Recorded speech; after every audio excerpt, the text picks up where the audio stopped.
Oscar não deve ser relacionado para pegar o Náutico, tá?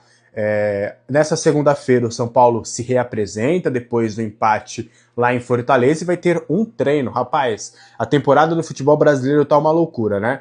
De um jogo para o outro, o Zubeldia vai ter só um dia de preparação ali, meio que vai ter que ter o regenerativo junto com a questão tática, e aí a expectativa é dele já começar a trabalhar esse time na segunda-feira para enfrentar o Náutico na terça-feira. São Paulo treina, os jogadores que serão relacionados já ficam concentrados e aí na terça-feira faz todo o preparatório ali de pré-jogo, café da manhã, almoço, ida ao estádio e tudo mais que já acontece no pré-jogo.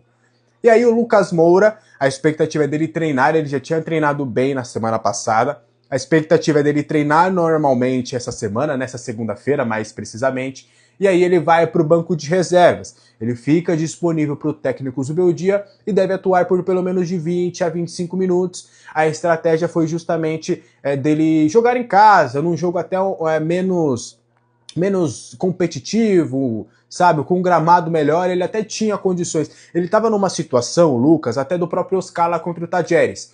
Olha, dá para ir, mas será que vale forçar? Naquela ocasião optaram por forçar, mesmo com aval médico e tudo.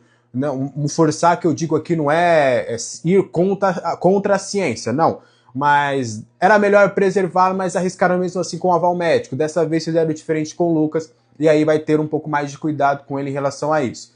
Já o Oscar ainda deve trabalhar mais um pouquinho ainda durante essa semana, tá? Ele vai se recondicionar melhor, começou a trabalhar com bola na sexta-feira passada, então agora nessa segunda-feira ele deve evoluir mais um pouquinho, deve se apresentar de manhã no CT na terça para fazer os treinamentos, treina quarta, na quinta-feira vai ver como tá a sua situação, para ver se ele já joga contra o Fortaleza. Ainda contra o Fortaleza, ele ainda é dúvida. Na semana passada tinham me afirmado que a expectativa era maior dele jogar contra o Fortaleza do que contra o Náutico, mas ainda ele é dúvida para esse confronto contra o Fortaleza, não conseguem garantir ainda a sua presença nesse confronto. Vai depender muito de como ele vai corresponder durante essa semana, para ver se de fato ele vai fazer algo progressivo, né? Uma evolução onde de fato ele vai melhorando a ponto de voltar, ou se ele vai estagnar ou algo nesse sentido. Vai depender muito do dia a dia e de como também o corpo dele vai acabar respondendo durante esses treinamentos. Mas para essa partida contra o Náutico, Oscar deve realmente ficar de fora, mas o Lucas deve pintar no banco. A Arboleda também deve estar disponível para esse confronto.